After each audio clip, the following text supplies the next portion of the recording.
Ixhel, Scion of Atraxa is a 2/5 Phyrexian Angel for 4 mana in Abzan colors. She has Flying, Vigilance, and Toxic 2, which gives 2 poison counters to a player she deals combat damage to. She also has a Corrupted ability where at the end phase, each opponent who has accumulated at least 3 poison counters exiles the top card of their library face down. You may look at that card, and you may play it as long as that card remains exiled, and you may use mana as if it were any color to cast those spells. Her abilities are reminiscent of Gonti, Lord of Luxury, another commander whose abilities let you steal opponents' cards, albeit at a grander scale. Where Gonti only targets one opponent, you can target any number of players who have hit the threshold of 3 counters.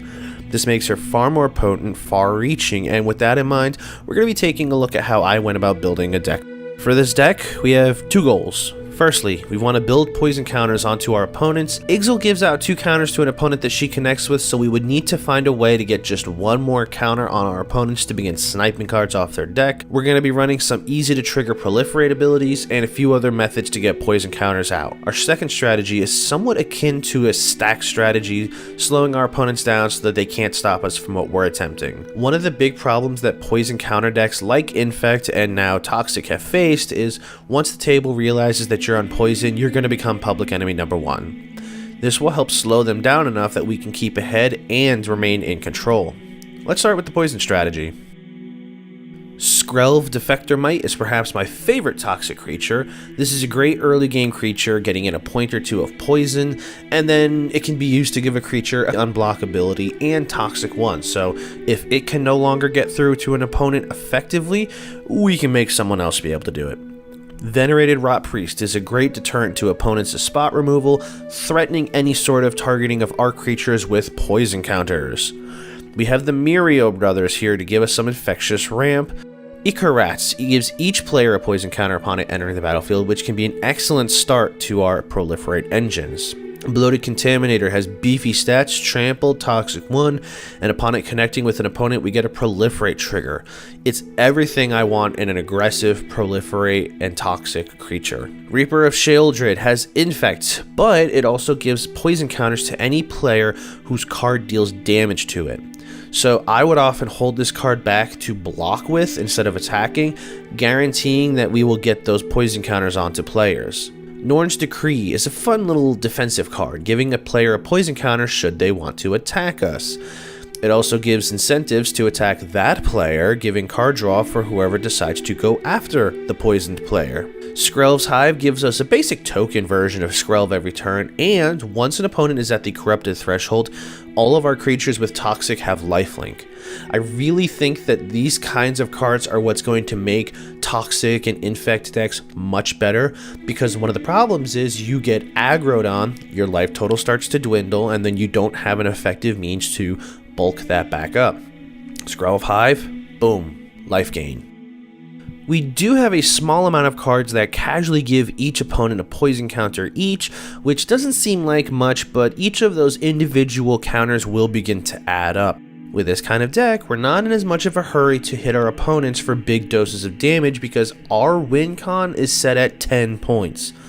10 poison counters is all we need to give to a player for them to lose, while our opponents still have to come at us for 40 unless we're in a mirror match. That being said, we can always be quick when dishing out poison counters. Vraska's Fall is a very nice edict effect, and it gives each opponent a poison counter.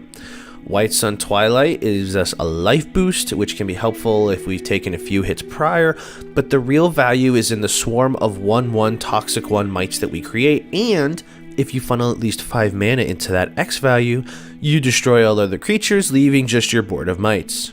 Infectious Inquiry gives each opponent a poison counter, and it draws us 2 cards. Phyresis Outbreak is a potent board wipe, giving a poison counter out to each opponent before totally debuffing their creatures for each poison counter they have. This is by far my favorite in-theme board wipe. I'm thankful that it's in black, and the more you proliferate those poison counters, the more devastating this can be. You're pretty much capped at you're going to give 9 -9 to their whole board. That's about as much as you're going to need to give. It's the most you can give. And on the subject of proliferate, actually, that is how we're going to be bulking up our opponents' poison counter count. Cards like Venomous Brutalizer has an ETB proliferate trigger for only 2 mana and Toxic 3, which means we only need to connect with an opponent once with this creature to reach Corrupted on them. Evolution stage, it's the classic proliferate landfall trigger, which means on every turn, if we hit our land drops, we will be hitting an additional poison counter. Contagion Clasp is our artifact proliferate of choice. It's cheap to cast, which is why I value it over Contagion Engine, I'm sorry, who gives us an additional proliferate, but it costs 6 mana to play. Glistening Sphere is an ETB proliferate and is a nice scaling mana rock that eventually turns into a Gilded Lotus. One of our game enders, Plane-Wide Celebration, can give us up to 4 proliferate triggers. Yes, it costs 7 mana, but if we can get players up to at least 6 poison counters, 7 mana to win the game is, I think it's a pretty good deal. Now, we have plenty of means to infect our opponents, but how do we defend ourselves? Well, this deck goes down the path of Stax, aiming to get cards out to slow our opponent's progression to a snail's pace. Dranith Magistrate is considered one of the nastiest cards in the format, but I love him. He entirely shuts off opponents' access to their commanders, and it can even shut down certain strategies. Esper Sentinel is our deck's version of Mystic Remora, since we aren't in blue, but we still want some reactive card draw. There you go. Grand Abolisher ensures our deck will be capable to do its thing on our turns, and that is critical when we are trying to cast our spells.